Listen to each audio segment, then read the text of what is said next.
Now, in continuing that conversation, we ask, why is the repatriation of these remains so important, and what of the cultural and spiritual significance? To discuss this, let's chat to two cultural activists and experts, Menzi Ka Gudu Maseko as well as Mkhulu Nsingiza. Very good evening to you both. Mkhulu, thank you so much for your time. But Nsingiza, perhaps let's begin with you. Just explain the significance of repatriating freedom fighters who died in exile and why this is an important issue for cultural activists as well as the broader community. It's a very important, especially for the family, to find closure. Closure, means that the remains of the deceased is brought back home, and as well as the spirit or the energy of that particular individual is brought home. Then the family is able to find closure, because everything is confirmation. It's time to then move on, as opposed to if they were to be left in those foreign lands, as much as most of them within the African borders, they are still at home. But localization as well. It's important. If the deceased from my family passed away in Zambia, I would really, really love to repatriate the remains and bring the spirit as well, because a person, it's a combination of both the physical as well as the spirit. So there are certain rituals that are supposed to be performed to actually move the spirit, together with the remains in terms of, the bones. And I want us to touch a little later on in terms of those specific rituals. But Maseko, how does the repatriation of these freedom fighters contribute to the cultural identity of the communities that they fought for? And what role do they play in the collective memory of the nation? Thank you for this opportunity and giving honor to my ancestors and to the ancestors of the nation and the ancestors of the continent.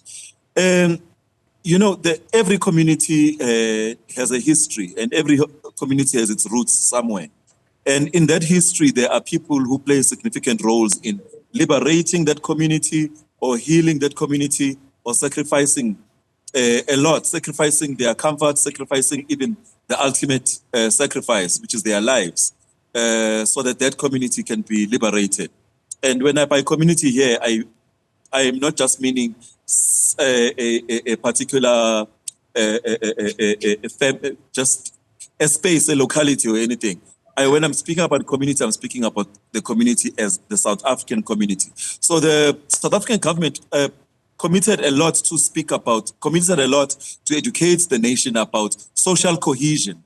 But at the root of that social cohesion move was an understanding that umuntu ungumuntu ngabanye abantu, and also an understanding that inkaba, which is the navel of the person, is buried in a particular community. So if that person is not brought back to where their navel is buried, it causes a certain kind of disharmony in the community. But if people acknowledge those who went before them, not just acknowledge them by remembering them, but commemorating them, remembering their deeds, so that they can inspire generations and generations within that community, so that that community can be liberated, both psychologically and in other forms too, spiritually, economically, and otherwise. So that acknowledgement is part of acknowledging that umuntu ungumphefumulo. A person is not just the flesh that died in a particular place.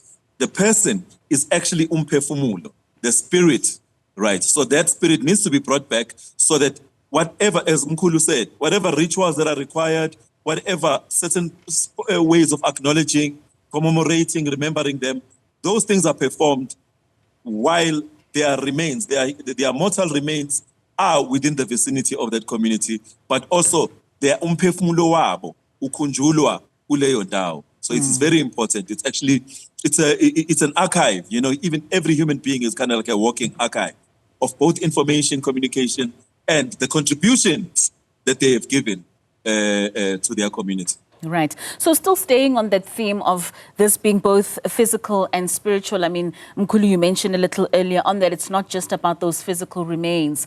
What spiritual significance does returning these remains of the freedom fighters hold for their families and communities? And how does it impact that healing process that you make mention of, especially that for those that have lost their loved ones in the African context? Oh, yes, and of course, because of the belief that the spirit never dies. You can't destroy energy. Even science attests to this.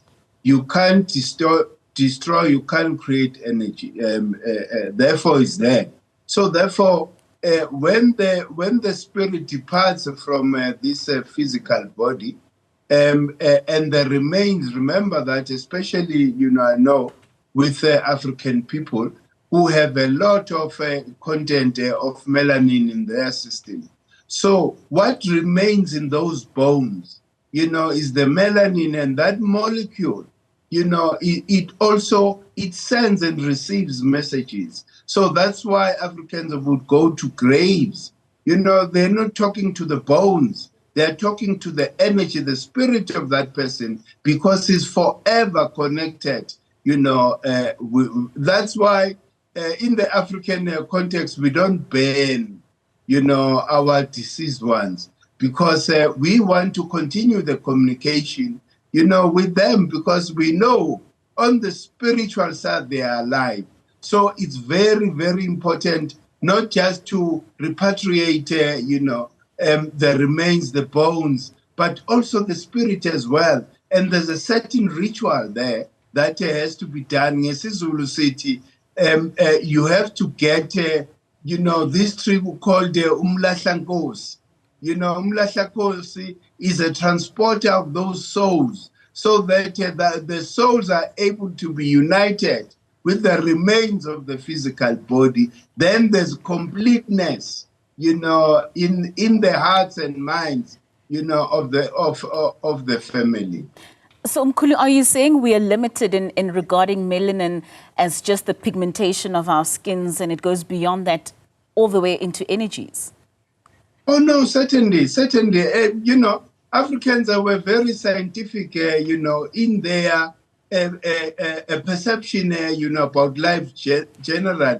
They understood that the body is constituted, meaning that we are just a conglomerate of atoms. So therefore, an atom is an energy that can never be destroyed. So therefore, those bones still have melanin, and melanin, it has been proven scientifically to be a molecule that is able to communicate, send and receive messages. So therefore, as long as those bones are still there, our deceased or departed one is able to communicate with those that still, have physical, bodies.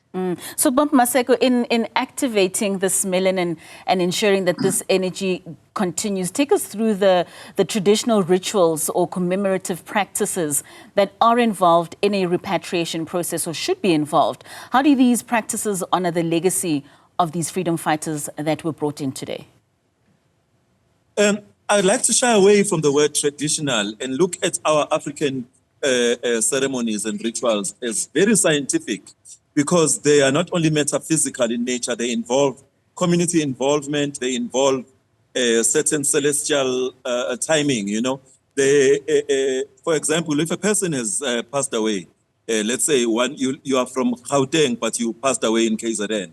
So as Mkhulu mentioned, the word, the tree, umpafa, we use this tree, umpafa, or the leaves, the branch thereof, which is also called umlahlankosi, to fetch the spirit, the essence of that person, and fetch them from wherever they died into a place where they grew up, where, as I said, where their navel is buried. But it just doesn't happen randomly.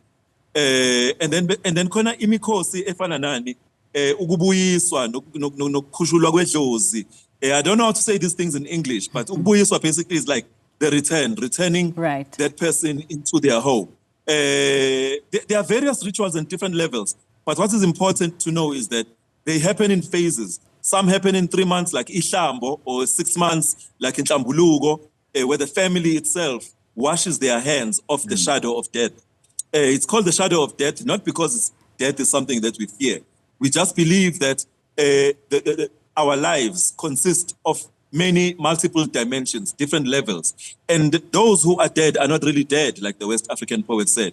And those whose bones are buried, we believe also that those bones will rise again. There's a one in Zimbabwe, they talk about Mbuyane Anda's bones rising again. Sometimes they are not speaking about a person like some kind of Christian kind of resurrection. What they are talking about is the fact that that person can return. They can return in another body, they can return in another, but they cannot return unless they are acknowledged at their hearth. The hearth is like umsamo, right? Umsamo wekaya, umsamo we community, umsamo. Umsamo is like a shrine. The shrine for each family and the shrine for each community. And those shrines are where certain energies are kept. Like Mkhulu already mentioned, that energies doesn't die, right? So various ceremonies that happen in 3-month intervals, 6-month interval, 12-month, 9-month and 12-month intervals. For example, if Umnumzane has passed away, because people are different. Our African spirituality, as I said, it's scientific. Umnumzane, no mama, unkosikazi wekhaya, they have certain rituals that are not quite the same. So when you return, when you repatriate the body of a lady or of a woman from a particular place, like we're speaking about political repatriates, right? Right. When you return their body, the ritual that you perform for the man is not exactly the same ngamashi njenge ritual eyenziwa for a woman, right? They differ also according to families, but almost all of them involve ukuhlanjwa kwezandla. There's a certain leaf that you put, I think it's called umsuzwana, there's another name for it. They put that leaf in the water, so when people have come to observe that ceremony, when they come into the yard, they have to wash their hands in that water that is energized with the energy of those leaves. And when they leave, they also wash their hands, whether it's family members or people coming from the community. So these rituals differ according to our various different spaces. But all of them are very scientific, because if you look into the properties of those leaves and the properties of those trees, you will find that a human being is kind of like another level of nature. We are natural beings. And in us being nature, the way we use nature, we use it to connect ourselves back to source. Because as natural beings, we are connected to the sun, we are connected to the moon cycles, we are connected to the celestial beings, we are connected to the water and the water spirit. So that connection during times of death or times of birth, that connection is remembered. And the ritual is just another way of making that connection tangible, making that connection visible, so that the community may participate. Certain animals may be slaughtered, or certain incense may be burned, or certain, So all these things are different, and they all vary according to context. Because asifani singabantu kodwa kunezinto esihamba samba ubone ukuthi no, we are actually one continuous family, which is Right. very which is a big family, the African family. And you make the a very Kemetic family. you make a very interesting point there, which I want us to touch on after the break, gentlemen, with regards to the fact that we come from different cultural groups and we do things differently, but there are some underlying lines in which we use in order for us to be able to reach that one common goal. Let's just hold on to this conversation, both Mkhulu. We're going for a quick ad break and we'll continue right after this.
Welcome back. We continue our discussion with Mkhulu Nsingiza as well as Ubaba Maseko with regards to the repatriation of political activists that took place today. And we're just speaking about the cultural and the spiritual significance around this. Gentlemen, thank you so much for staying with us so that we can continue this discussion. Now, Ubaba Nsingiza, earlier on, Ubaba Maseko spoke about that we come from different cultural practices and we do things differently. I mean, he also mentioned in terms of the trees that are used to fetch a person's spirit, which is umfapa. I believe that would be the willow tree, as well as the leaves that are put in the water when we come back, especially from the grave site in which we wash our hands in. And some people will say, well, we don't wash our hands if we didn't touch the soil in throwing into that grave. Where do we draw the line, especially with migration in townships where people come from Botswana, KwaZulu-Natal, Limpopo, with different ways of doing things, and therefore we find this integration and somewhat confusion sometimes with regards to how we're supposed to practice our practices? Ndavukazi, places like Soweto, where everybody's here, all nations are represented. We have a Xhosa, we have a Shangaan, we have Venda, we are everything, and all of us are accommodating our spiritual as well as a cultural lifestyle, and we accommodate each other, and we invite each other.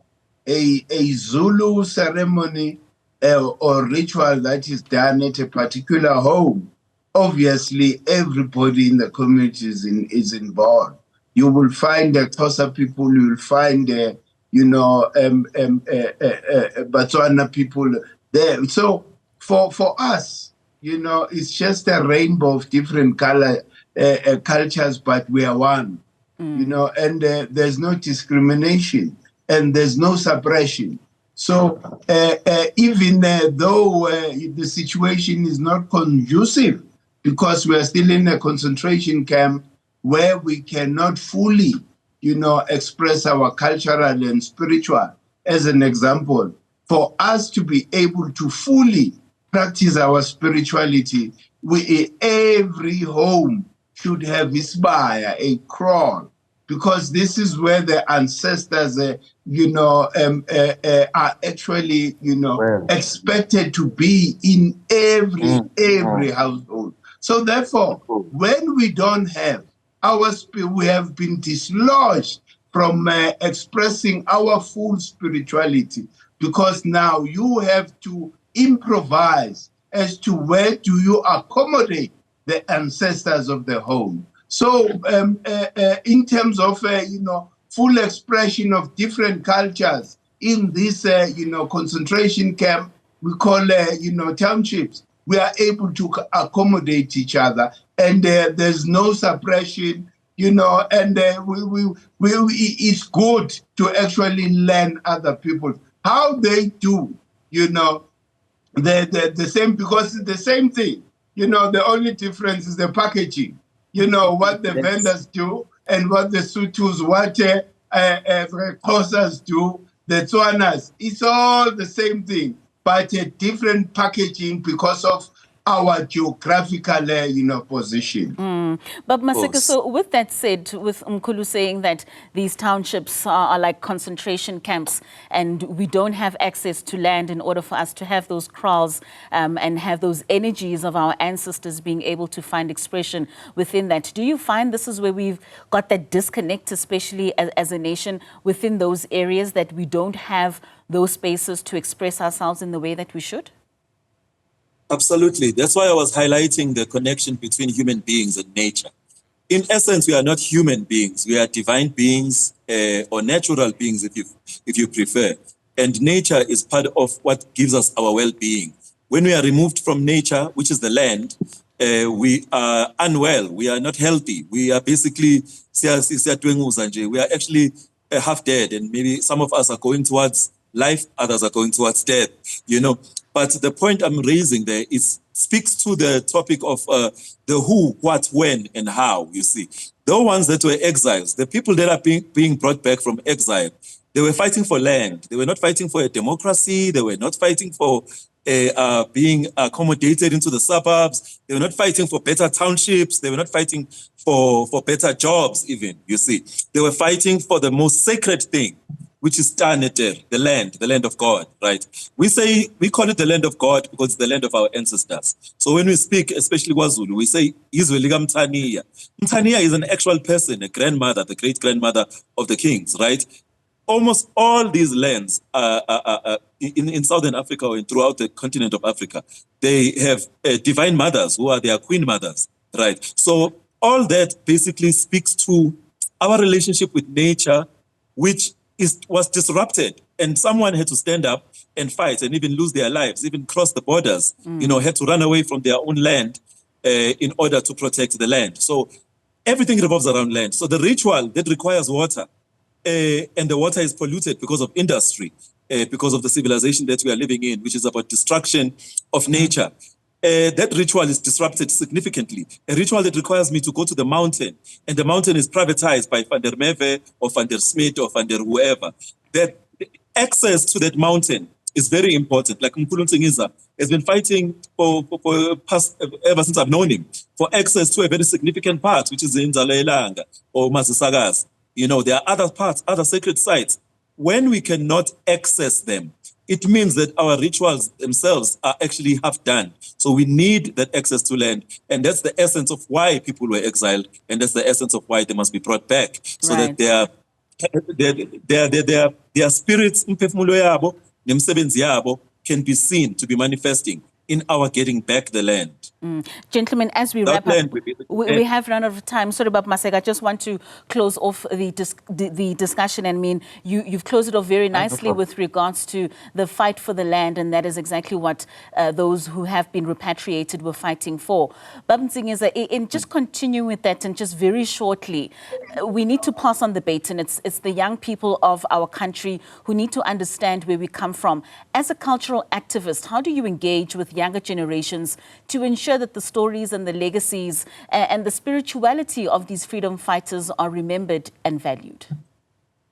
Oh, Togos and Jevugas, we give lectures every Sunday, and we touch on everything that affects, African people, whether locally or internationally, and culturally as well as spiritually. So each and every Sunday, we give lectures that focuses also in terms of the calendar, so that people understand that the calendar we are using misaligns us because we are on the southern hemisphere. We are not on the northern hemisphere. All right, gentlemen, thank you so much for your time. This has been a very interesting discussion, which I believe many would have appreciated. That was Mkhulu Nsingiza speaking to us there, as well as Menzi Ka Gudu Maseko, both cultural experts. And we're speaking about the cultural and spiritual significance of those who have been repatriated from Zambia and Zimbabwe. More news from the rest of the continent after the break.